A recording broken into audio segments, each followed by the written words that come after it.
there, I've been scrapbooking with the Summer Nights kit for the past month. Well, it's been less than a month. It's only, I think, the 18th of July today. And so I just wanted to share with you guys a couple of tips for using bright scrapbooking kits. So the Summer Nights kit from Scraptastic this month does have a lot of really bright, intense colors in it. Intense colors of paper and cardstock and embellishments and lots of stuff from the Simple Stories Good Day Sunshine collection. And so I've received quite a few questions this month in particular about how to use these supplies. So I thought I would give you guys 6 quick tips on how to use bright colors. The first tip is to use a bold title. So on this most recent layout that you guys are seeing, called Tilt-A-Whirl Girls. There is a process video for this one if you haven't seen it yet. It's my most recently updated process video.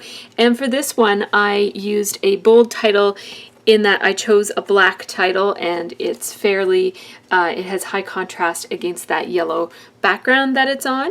I also used some bold outlining on this one to try to kind of bring all of the different elements together. So that's my first tip. So the second tip is to allow room to breathe. So when you're using lots of really bold, colorful elements, sometimes it can be a lot for your eye to take in. And so on this layout, for example, I use this piece of Stampin' Up! Waffle paper to just kind of give the focal point of this layout a bit of space and room to breathe, because this background is quite, you know, intense with lots of colors, and all of the embellishments are as well. So the large mat of yellow is, and then this white waffle paper are two things that give this picture a bit of room to breathe. On this is another one where I just used a lot of kind of negative space around the layout, and so it allows the layout, the photo, a chance to breathe.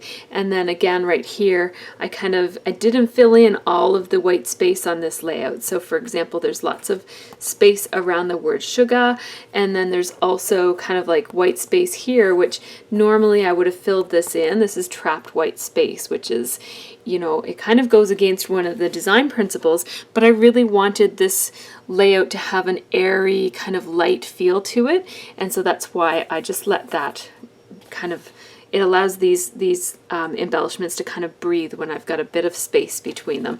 Also, I put more space between my layers where more of my layers are showing than usual. Lots of space on this one, so all of these layouts are very kind of spaced out with lots of room to breathe around them. It allows you to kind of just take them all in. Another tip is to have a balance between some of the bolder elements on your page and some of the more intricate elements on your page.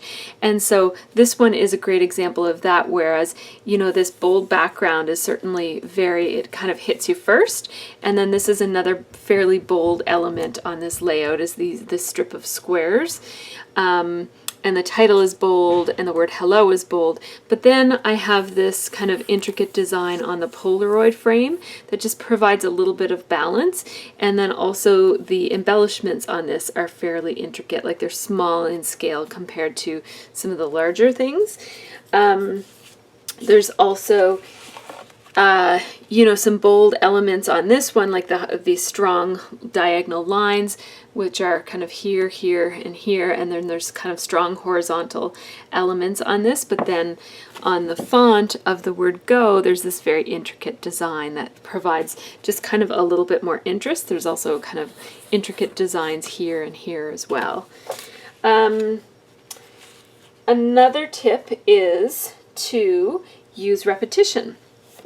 And so in this layout here, I repeated the rainbow pattern of going from red to orange to yellow to green to blue. And so the background paper does that, but also this paper from the hashtag sunshine, or no, hashtag summer collection from American Crafts repeats the same colors in the same order.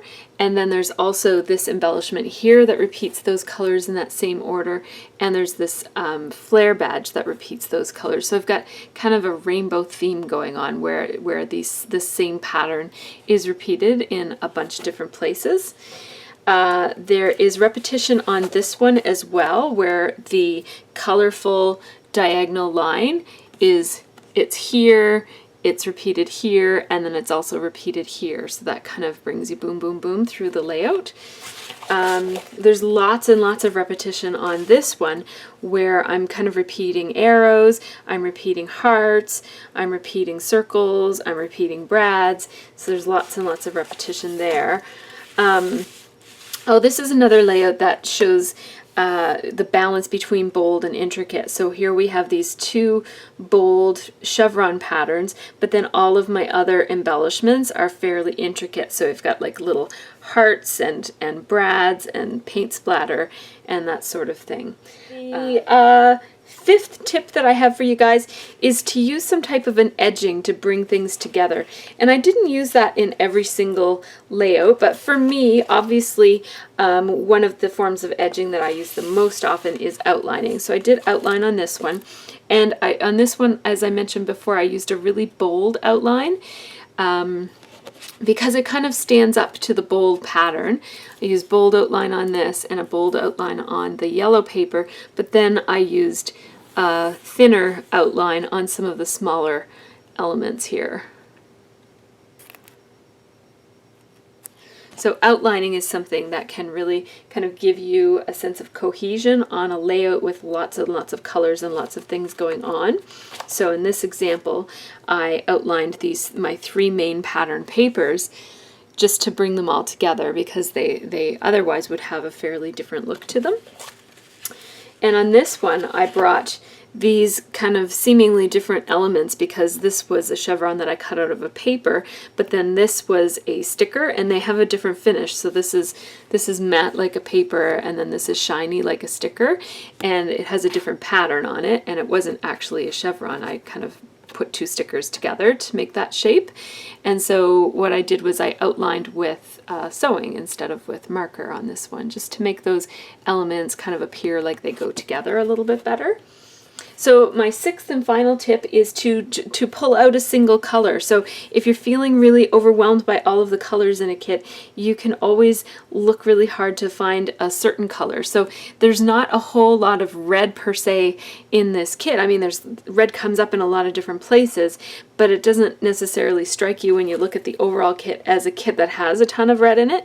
But by just pulling out this chevron from this one piece of paper, which actually this piece didn't have all that much red on it, but by pulling this out, by isolating this chevron, what I've done is I've really kind of brought red to this page in a really big way, and then I just kind of repeated it with some of the elements, and I knew that my photo had lots of red in it.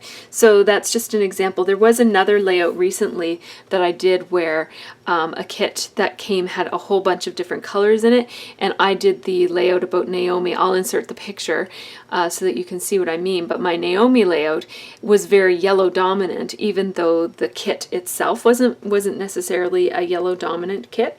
And so that's another way that you can work with lots of bright colors in a kit. So I hope you guys found this helpful. If you've got any tips of your own about how to use really bright colors together on layouts, let me know. Leave me a comment below, or if you're watching this on the blog, feel free to share your thoughts with us in the comment section. Take care, everybody, and have a really great scrappy week.